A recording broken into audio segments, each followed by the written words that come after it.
Say you only have one match left and you need it to start a fire. One match. Let's pretend there's one match here. Pull your match out.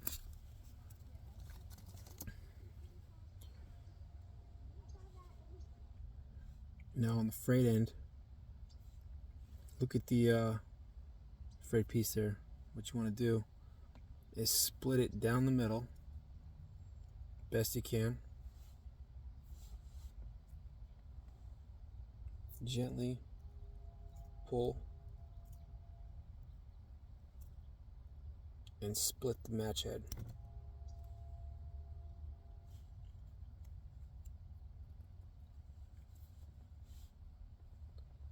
And now you got two matches to use instead of one.